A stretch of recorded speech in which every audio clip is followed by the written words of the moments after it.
Hey, what's up, everyone? Welcome to Sample Mining, a podcast that, like the crate digging producers of hip hop, will mine for the greatest examples of sampling in music history. Gems only. I'm your host, Rob Bailey. In last week's episode, we had a discussion and talked about beef and diss tracks. This week, we're having a true discussion with someone from the music industry who also happens to be a very close friend of mine, Phil Riehl. Phil brought one of his own favorite samples to the table to discuss, and we talked about his journey in music. From his time as a DJ in college, to touring with the likes of Passion Pit, Childish Gambino, TV on the Radio, Halsey, Bon Iver, Blink-182, and Kendrick Lamar, to name a few, he's incredibly knowledgeable on everything music, and we had a great discussion. I'll start, as always, providing you with an opportunity to guess the sample Phil chose. Then we'll just jump right into our discussion because it's kind of lengthy. But don't worry, it's all killer no filler and definitely a fun listen.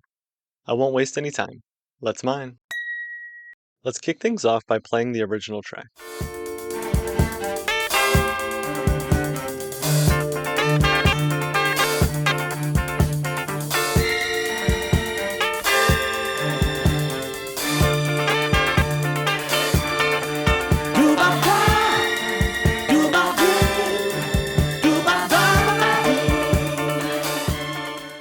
This is a mostly unmodified sample, just pitched up, and was used in a very successful song. Were you able to guess it? The sample Phil brought to the table is the use of Willie Hutch's Tell Me Why Has Our Love Turned Cold in 3 6 Mafia's 2005 multi-platinum single Stay Fly, produced by DJ Paul and Juicy J. Were you able to guess this one? Let us know how you did in the comments on Instagram and the episode poll. I'll play the two songs back to back for you now. Here's Willie Hutch.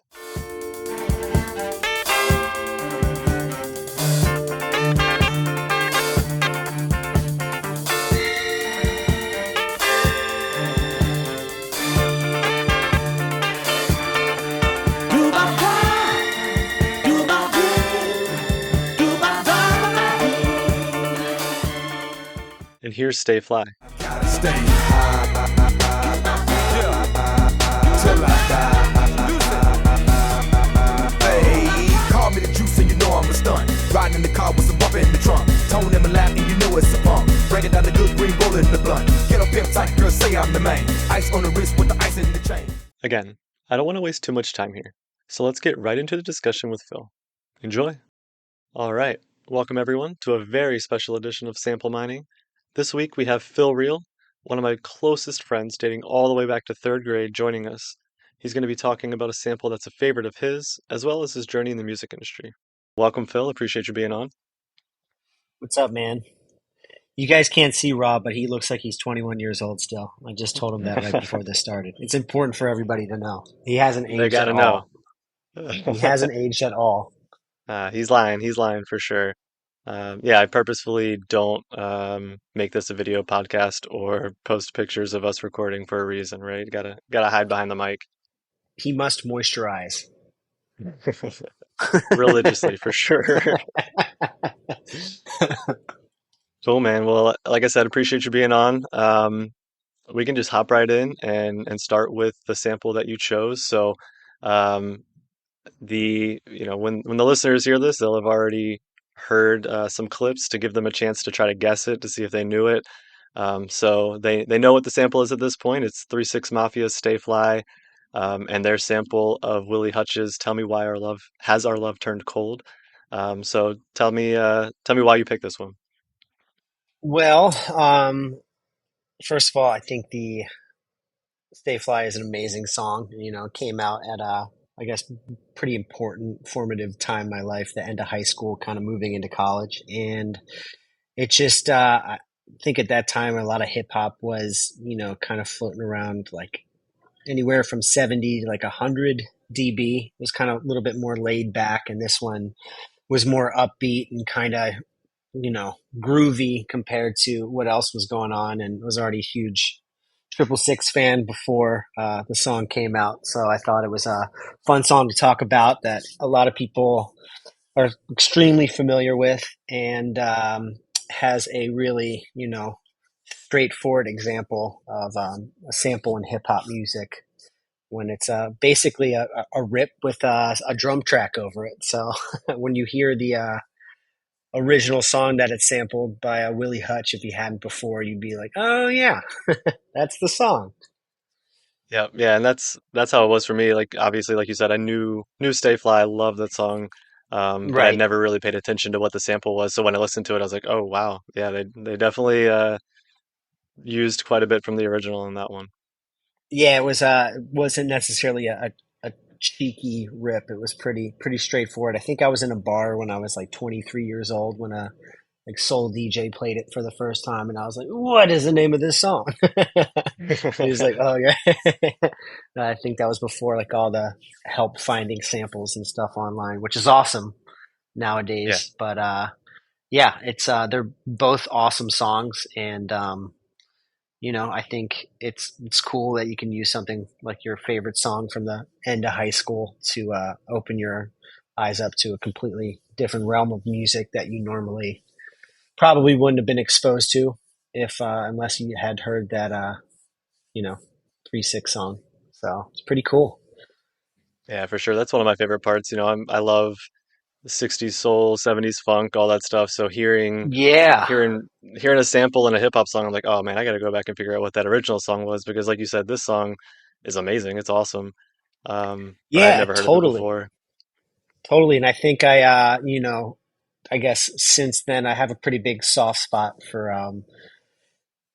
like early 70s, mid 70s, like really heavily string orchestrated songs like the Willie Hutch song or like 110th Street by Bobby Womack. Across 110th Street, pimps trying to catch a woman that's weak.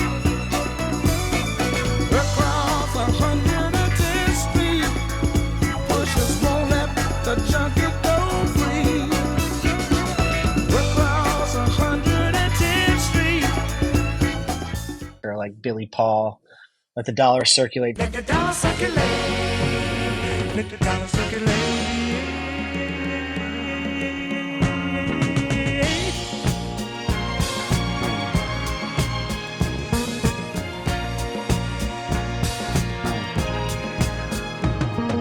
Stuff like that. It's just like kind of like groovy, fun bass line, but like really over the top, fun string sections just kind of make it like really prolific. So it was a easy song to choose because it had all that. So it was good. I think Yeah, originally I was going to pick kind of work backwards and pick a song that's been sampled a bunch, but I think it was a little hard. I was going to pick the Foster Silver's Misdemeanor.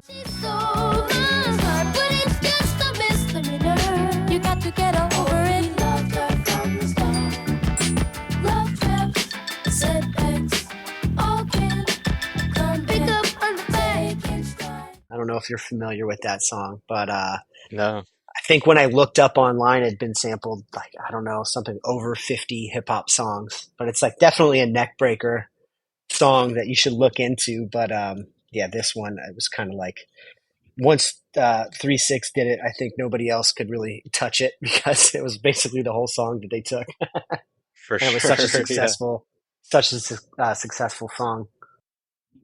yeah, absolutely. And that was one of the things that kind of surprised me as I was looking into the Willie Hutch song. I don't think it was very popular. Like I could barely find any information on it, other than, what album it was on and all that kind of stuff. So I don't know how big of a hit it was, but Oh, like you said, really? I didn't even. such Yeah, I haven't dug into it that deep. I know it's on my iPhone, but probably the only song by his. I'm not too familiar to be honest.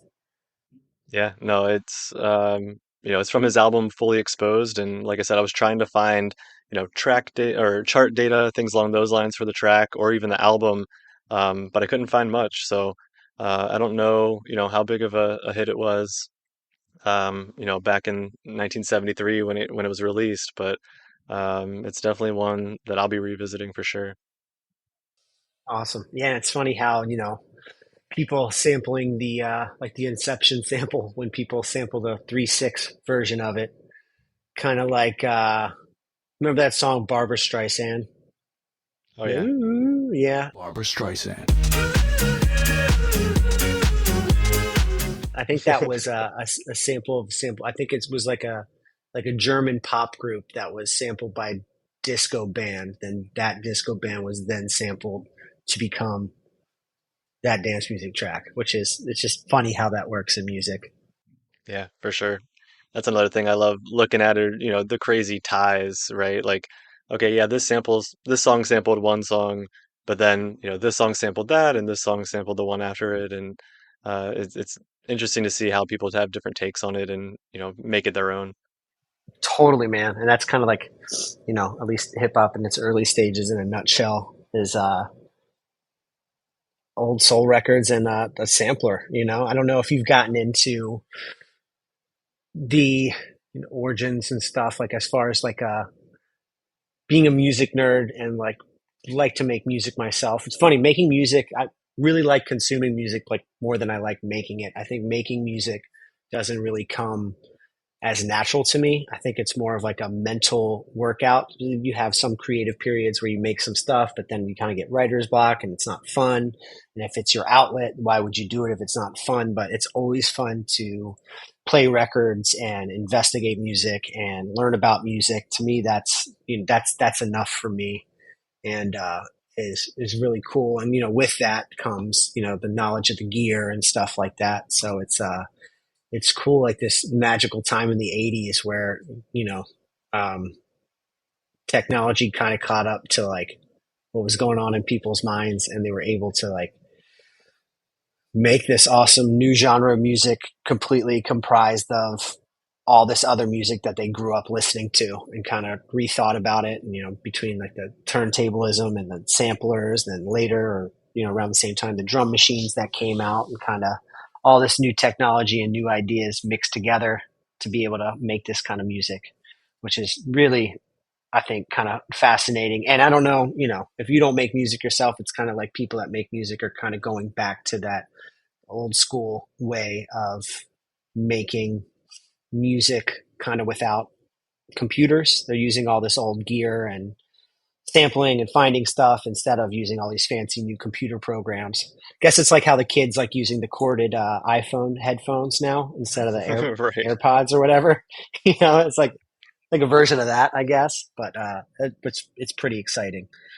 So yeah, Yeah, no, that's perfectly sums up, kind of how things have kind of progressed through time. And it's interesting to see, like you said, how we have all this technology at our hands, but now certain folks are going back to, hey, let me get this record and a sampler, or going back to kind of the original roots and how they were creating these samples back in the day, and doing that with their music now. So right. yeah, Instead of getting fixated on like the way your kick drum or snare drum sounds for like 10 hours because you have access to like 2,000 different samples. You just kind of have what you have in front of you and like worry about, the process and feeling of the whole thing versus you trying to perfect it sonically, which is never great.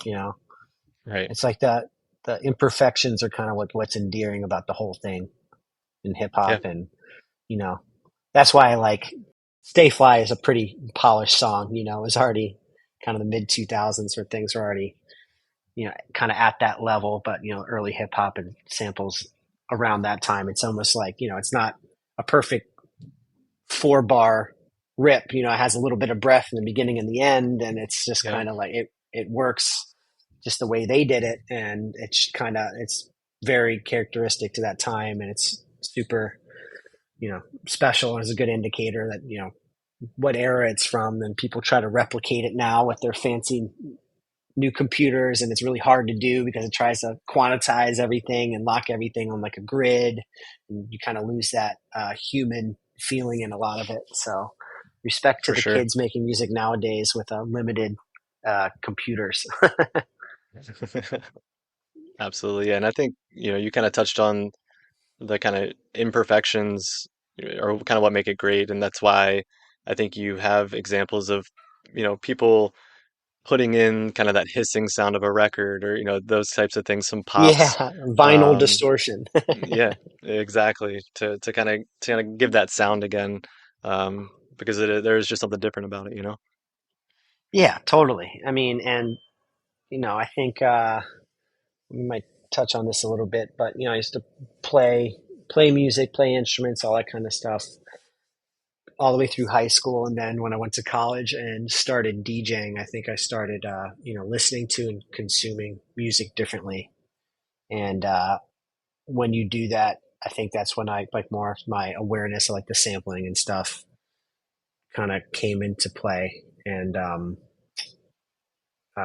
where is it going with this? Oh, with that, it's like I know this podcast is about um, samples and hip hop music, but a lot, I think one of the things that I was really into and still really into is like the breakbeat culture from it, and the where the drums came from, and not just the kick or the snare, but the whole break, and how that translates even to further into electronic music and drum and bass and jungle and all that fun kind of stuff. I think learning about all of that has been my favorite part of like just being interested in music. Yeah, absolutely. And that's, you know, looking online, you can find all these old like 60s and 70s singles, these 45s that are selling for like thousands of dollars. And it's like, Oh what are yeah, these people buying this stuff for?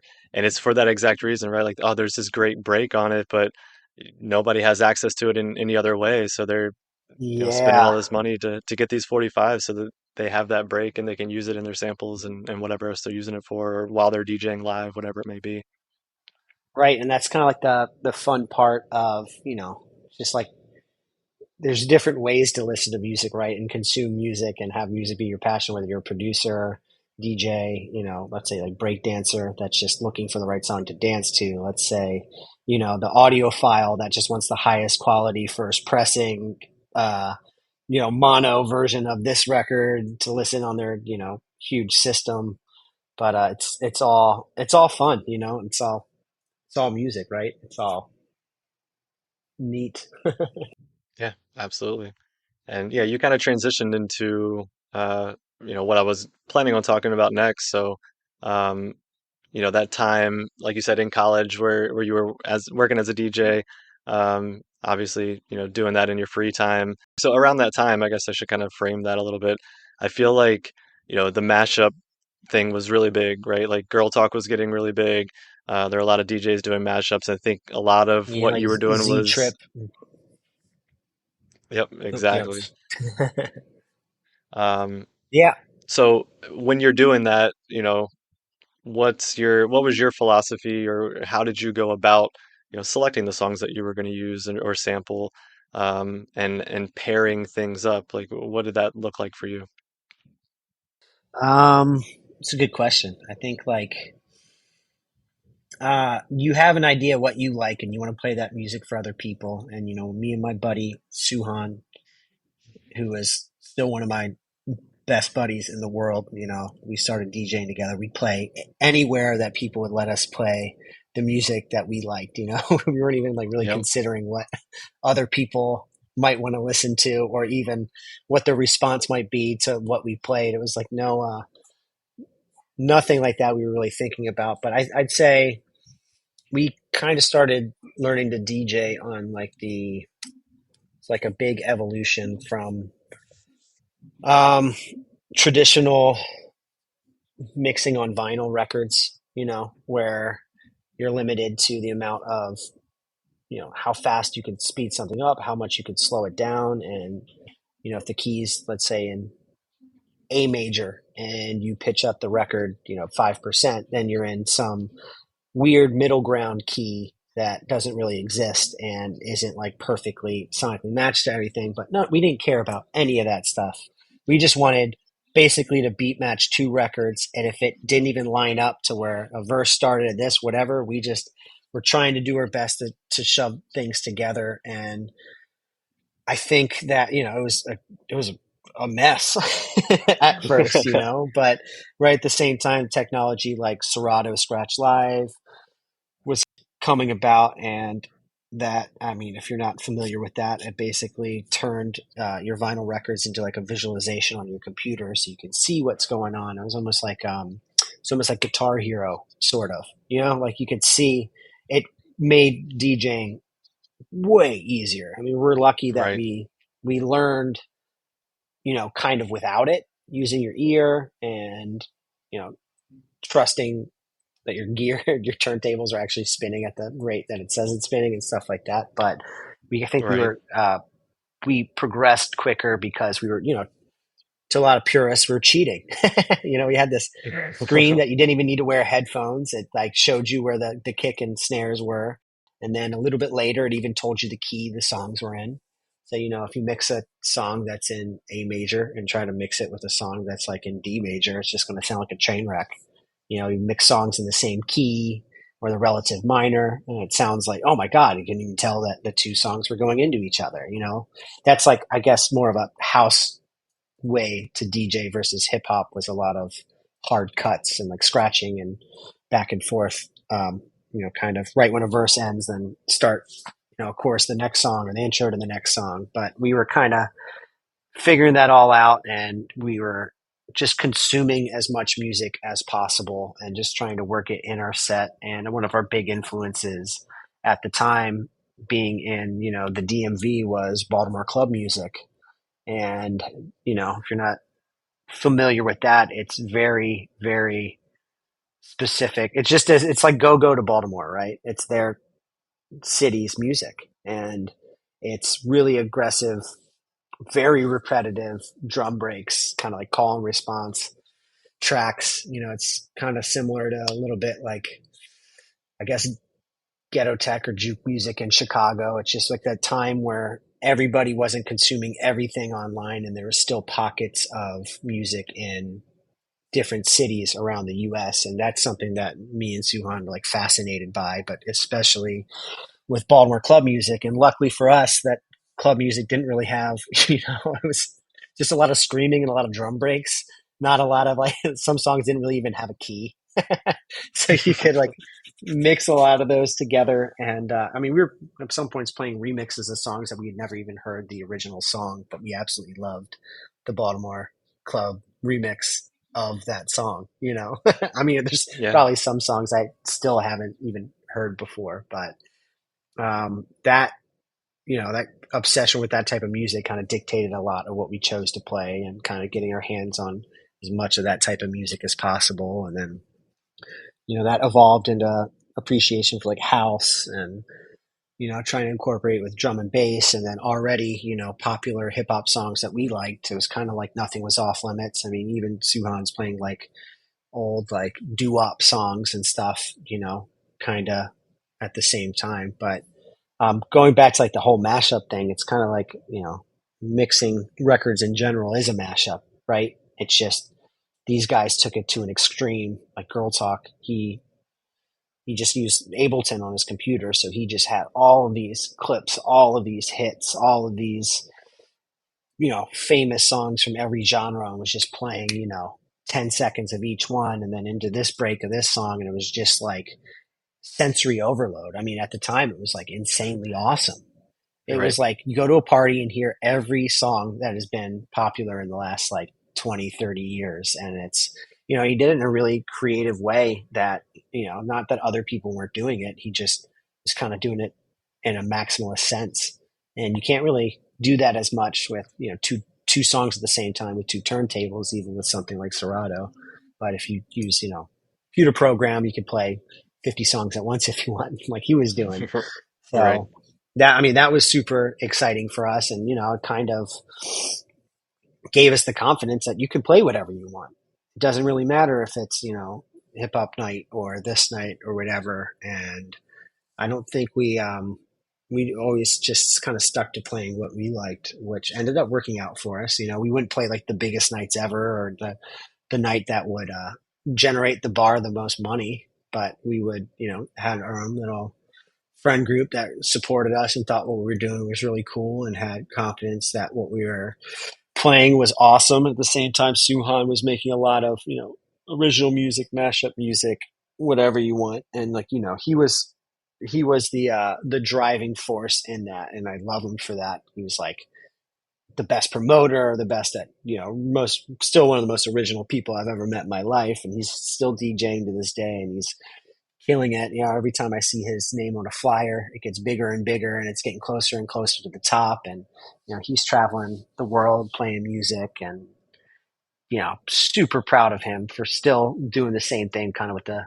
same ethos as we were doing back in 2006. But Right. yeah, it's like nothing was really off limits, and I think whatever kind of struck a chord with you, mixed with this modern DJ technology, we could play anything. We didn't have to go to the store and try to find the record and spend at the time. You know, 2006 was probably the like the valley of cheap vinyl prices. You know, I worked at a record store at the time too, and I think the most expensive record we sold at the time was like $4, like a Beatles record. It's just like they just took up so much space in the store that you could fill up with used DVDs, video games, Blu-rays, and CDs that it was just kind of like the afterthought before like this big vinyl renaissance. But, you know, we didn't really even have to go digging like kids love to do nowadays because it just wasn't. Why would you do that if this brand new technology just came out that gave you access to every single song that's ever existed that's on the internet? And not to mention, that was also the time where you could Google any album .rar and it would come up. Right. You know, you download the Yep. record in like 3 minutes, and then you just expand it, and then you have the whole thing, and you could just get like, there was some days we probably get like 500 new songs. You didn't even have time to go through everything, and just kind of collecting the music was half the fun too. Like just, oh man, I just got like 200 new songs. I'm going to go listen to 6 seconds of all of them tonight. And maybe if those 6 seconds entertain me, I'll listen to it like 30 times in my car, and I'll know it well enough to be able to DJ effectively and not look like a complete idiot, you know?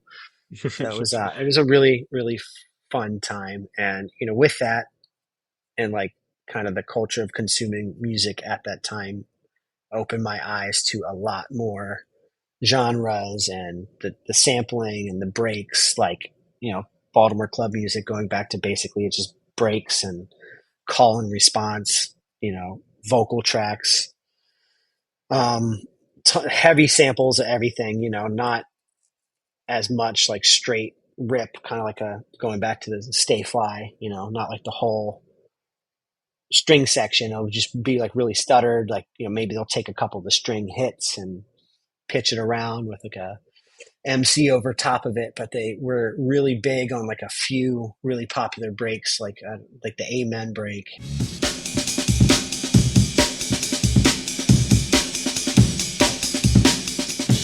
and the Think break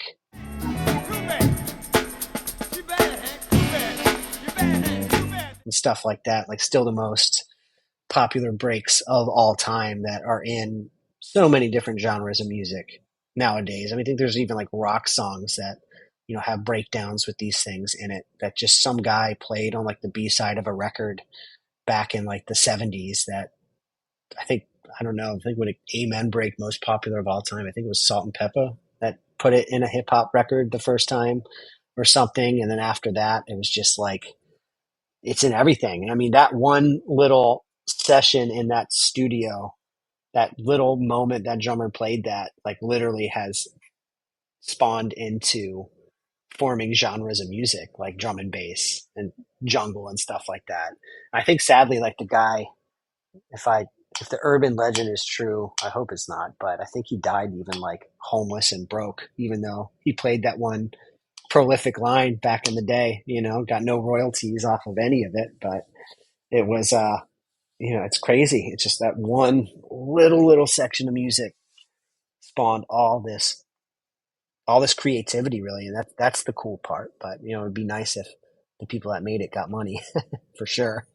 Yeah, absolutely. You know, but yeah, going back to the DJ thing, you could do anything you wanted kind of at that point. At least we thought we could, and that was it. And that was like also the era of, I don't know how familiar you are with Blog House. It was like, you know, just really kind of irritating, super synthy remixes of just any song that was popular at the time. And we're definitely consumed a lot of that, and with the Baltimore club stuff, and that was really what we had fun doing. for a long time. I think I DJ'd all the way up till, I really started touring, or when I moved from DC to Chicago. And it was really, really fun time. It was super fun that people trusted us to pick the music that they'd, spend their Wednesday, Thursday, Friday, whatever, going out to, and we'll make some beer money and walk away with like a couple $100. And it was really fun. Yeah, and I think you're selling yourself short just a little bit. You said, it was a mess or whatever. I've been to those shows in College Park, and it could have been early in the evening, and people hadn't gotten too crazy for the night, but when you were up there, the whole crowd was dancing, everyone was having a great time. Like, it was amazing. So, yeah, I don't want to let you sell yourself short. It was like I said, always a great time when you or Suhan were DJing. Everybody was on the floor. You couldn't help yourself. Just I still give the credit like 80, 85, 90, 95% to Suhan. I mean, selling even, when it comes with like DJing, you got to be a promoter too, right? You got to yep. convince people that you got to, don't go to the frat party. Come to this club, and maybe you can get in if you're not over 21. I don't know. I don't know the rules. Like, I don't give them a couple bucks, or I really still to this day don't really know how that worked. But he'd sit out the library with a cardboard sign that he had just hand drawn on about selling tickets to our shows, and he was just out there all day meeting people, talking to them about it, and just like so confident with the way he just like, this is what I do, I'm awesome at it, and you should totally come. I mean, he was not that cocky, but like basically in his own way.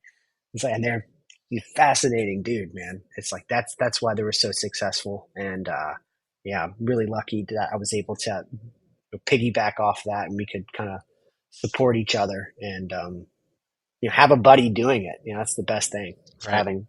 having a partner in crime that you can just even be a little bit competitive with.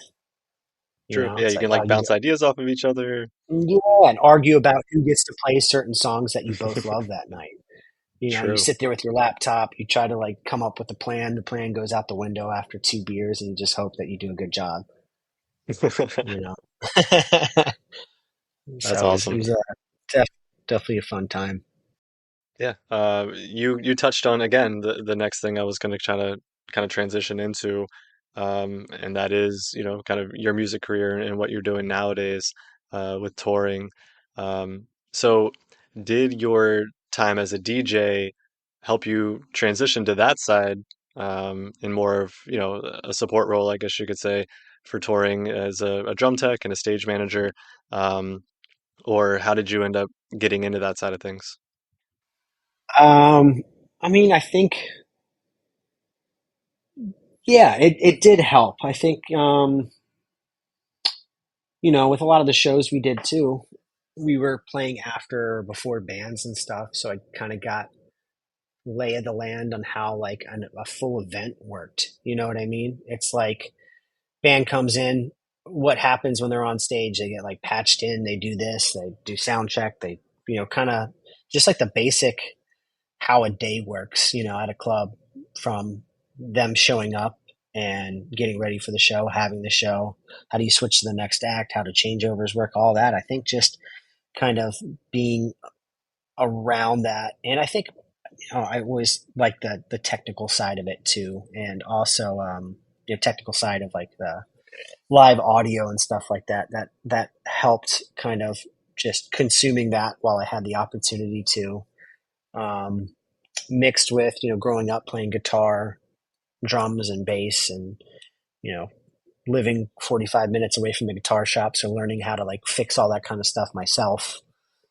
kind of helped. And I just had all these tools where got really lucky. My buddy Nate was a drummer of a band, and they had some English guys working for him that weren't available for a tour because they were working for another band. And they're like, hey, come do all these college shows with us for whatever, will pay you the same that your job in DC is paying you, which I was working at a company that designed and installed sound systems for like nightclubs and restaurants. So that was like another kind of little stepping stone of learning, you know, just more stuff about live music and audio sound systems and stuff.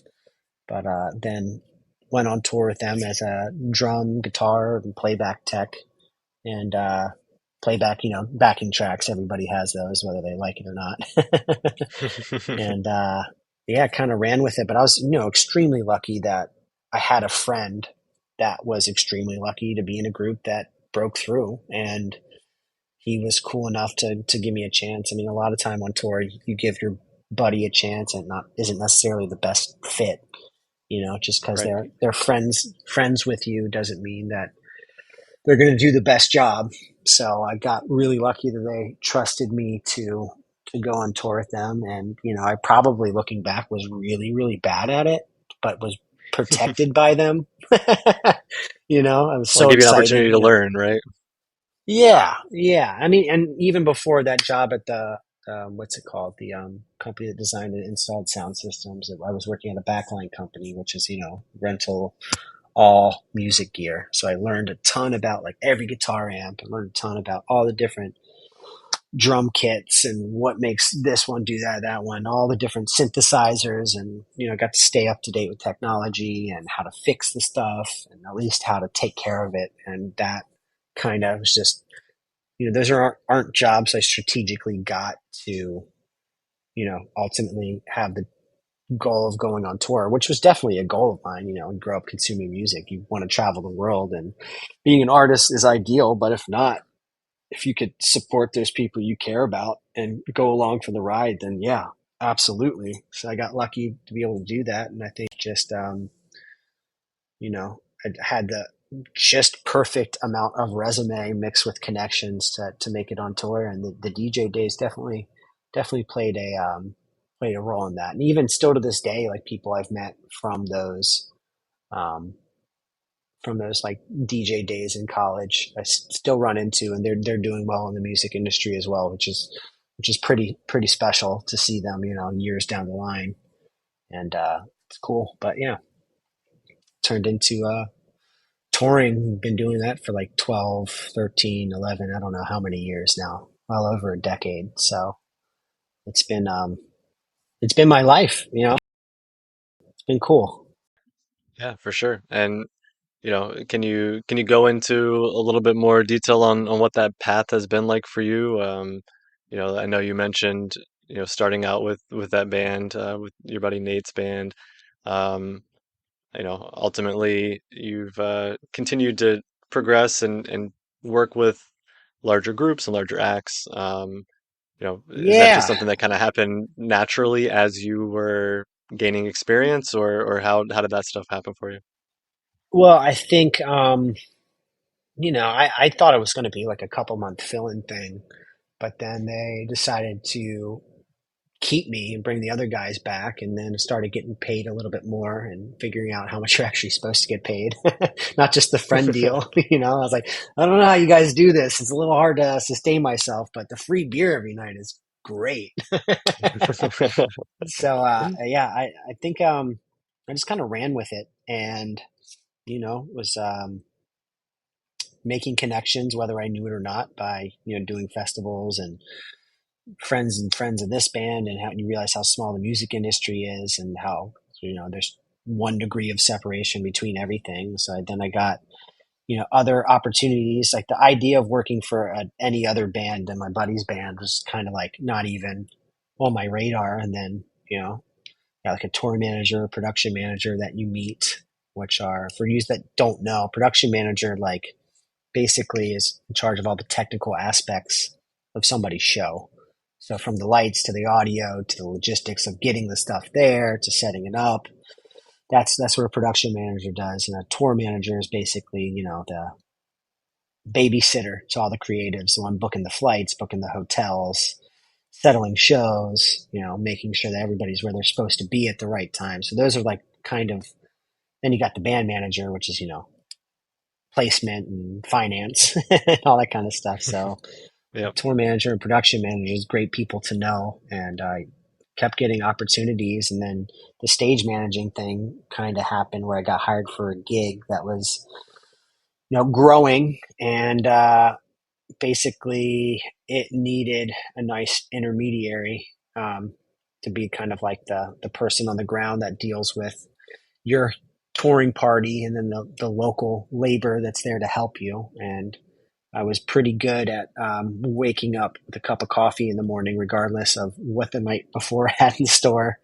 and kind of trying to stage manager basically, like I said, is the intermediary between the local labor and the touring party. So it's like you're trying to keep labor bills cheap. You're trying to make sure all your guys are taken care of and have what they need, and make sure everything stays on schedule during the day. So it was kind of like, does it pay more, and do I still get to hang out with my friends? And the answer was yes. So that's how I hopped into that. I mean, the guitar teching and drum teching is kind of felt more natural, because that's why I got into the music industry, was to like play these instruments. And if I'm not going to play them, at least I can doodle around with them and take care of them and be around it. But the stage managing thing was like, oh my god, this is like a legitimate career. Like, I Right. can do this, make more money, and get more responsibility, and learn a lot more about things that I thought I didn't care about, like staging and lighting, and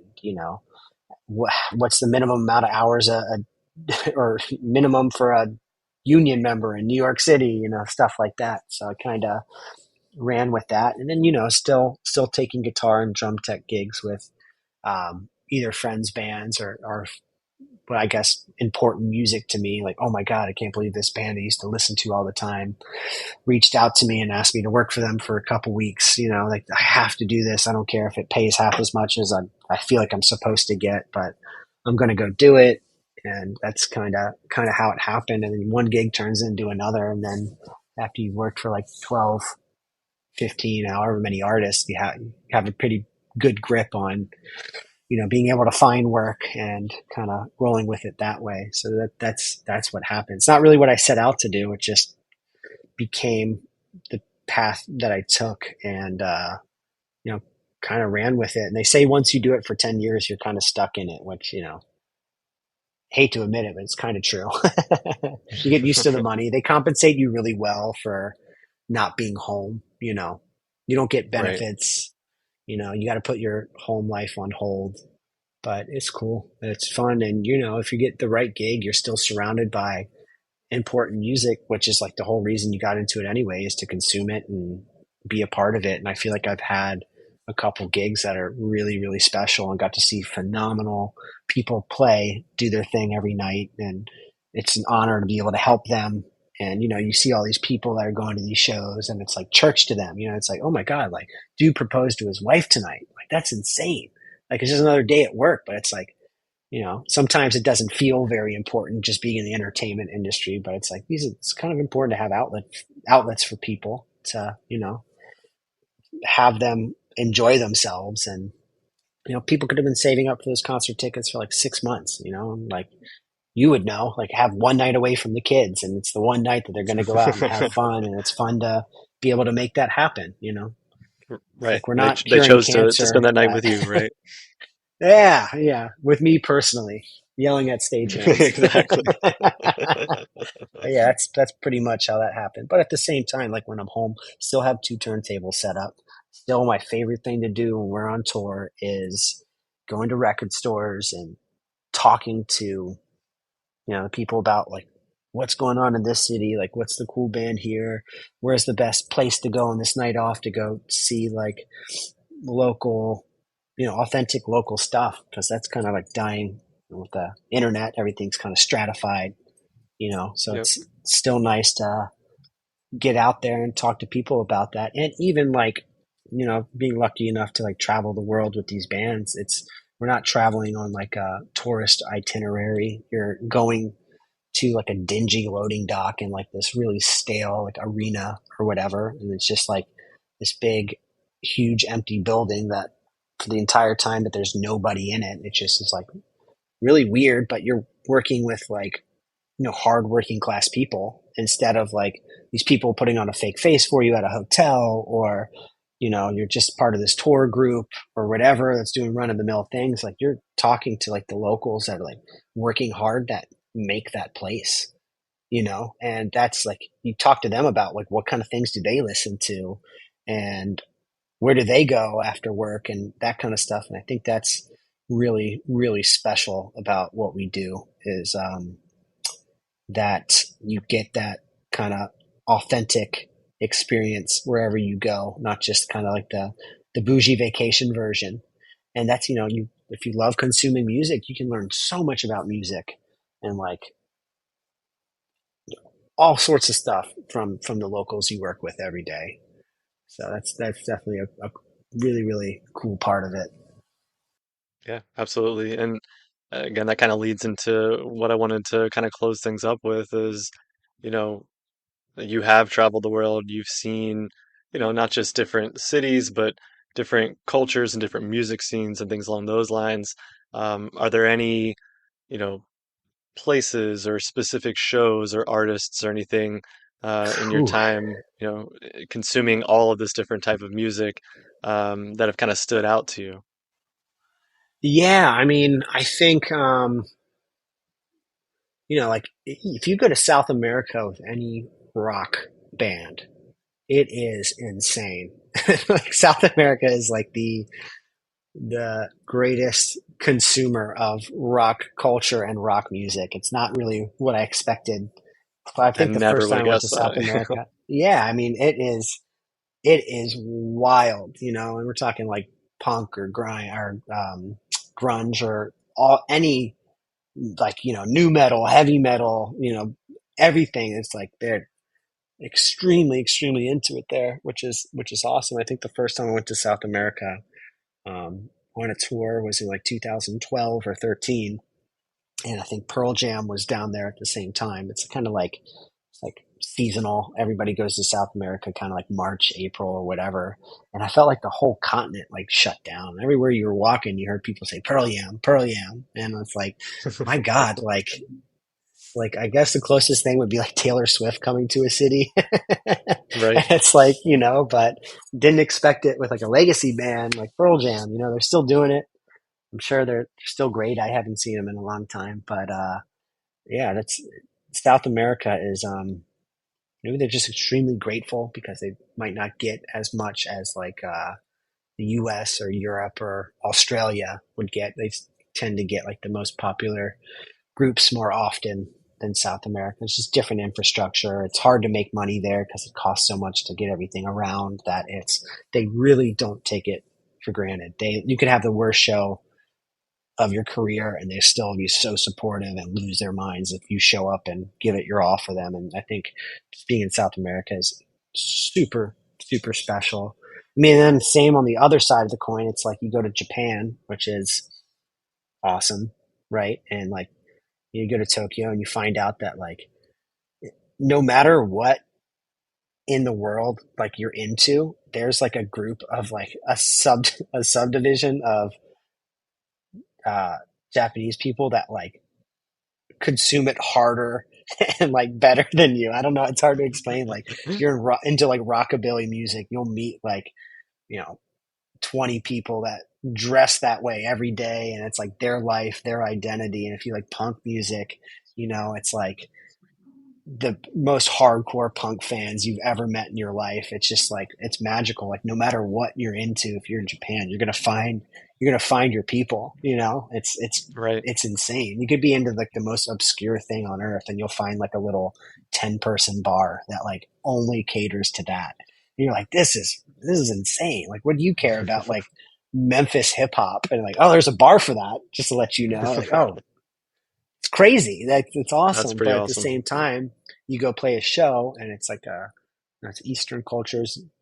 Like I've learned is much different than Western culture. So it's like you play like the dopest song ever and it ends and you don't get necessarily like a cheering crowd losing their mind like you would in South America. You get like a couple claps and then you get silence waiting for the next song as like a form of respect, like where you have our full attention. We're ready for you to play the next song to like melt our minds, but like we're giving you the space to do it and do it well versus South America just like screaming so loud you can barely hear the music. It's like just the difference and stuff like that is super super special, and I'm really lucky to have been able to do it and maybe keep doing it in the future, But I wish that everybody could kind of have that experience at least for like a month of their life because it is cool. And another thing is it's not really. it's not really sex, drugs, and rock and roll anymore. It's like a honest living it's difficult, So you're painting in the sand every night. You're setting up this ginormous thing and taking it down and moving to the next city. And somebody's like, well, how's Prague? It's like, I don't really know, man. I was in like a loading dock. I was in a building. I went out for lunch, went back, and then we woke up in a new city the next day. So it's almost like torture in that respect too, that you're there and you want to do all this stuff. You want to consume everything there, but whatever, but you don't really have time to do it, which is there's some cities I've been to. It took to like the fourth time I was there to like have a day off there and be like, oh, cool. This was all here right next door the entire time. Right. So it's kind of like there's extremely, extremely smart people on tour and, like people in audio, video, lighting, even like comm systems, like the way everybody communicates with each other throughout the show. It's like so advanced now. And I'm envious of how smart some of these guys are, and that, like how specialized they are and how cool it is that they can do this on tour. And yeah, it's really cool. It's really cool to be a part of, but it's work, that's for sure. I'm talking like 20-hour days and, you know, tons of flights, which I guess, I never want to get on an airplane ever again. That's like I'm cool with that, But yeah, it's been cool, but it's also I think the best benefit is it still feeds to my love of music by being at those places and when I have the time being able to consume, you know, what the locals listen to and stuff like that, which is cool. Yeah, very cool. Well, Yeah, man. with with that, I definitely appreciate all your time. Uh, it's been amazing having you on. Thank you so much for taking some time out to tell us about your experience in the music industry and, picking an amazing sample to discuss. When you said I'm doing Stay Fly, I was pumped. I was like, hell yeah, let's do this. This is gonna be amazing. So, thank you Yeah, very it's much. I I'm really kind of appreciate it. like yeah, no problem, man. It's an awesome song. It's just I'm kind of bummed that like, we didn't dive into like the structure of the song too much because it's so straightforward. It's not like, oh, look at this. They took this and pitched it down and like flipped this around. And like, if you listen closely, like I was kind of looking for like a more nerdy version like that, but it's just like Yep, such a clean song. And it's, you know, every time it comes on, I still get pumped. So it's good. absolutely. Yeah, man. Great. Well, again, great choice, and definitely appreciate you having spending some time with us and discussing it. And we'll definitely talk to you soon. Yeah, man. Good to see you. Thanks for joining me this week. I hope you enjoyed the discussion with Phil and learning more about his experience in the music industry and just interesting music information in general. If you'd like to explore the samples discussed in this episode further, check out the sample mining playlist on Spotify or Apple Music. If you have any suggested songs you want to hear us cover on the show, reach out via social media. Sample mining is written, recorded, edited, and run by me, and every bit helps. So if you enjoy the show, please spread the word and follow us on your favorite podcast platform and on social media. Next week's show will bring the second iteration of chip samples and highlight 6 new samples, so be sure to join us as we go mining for more gem samples in music.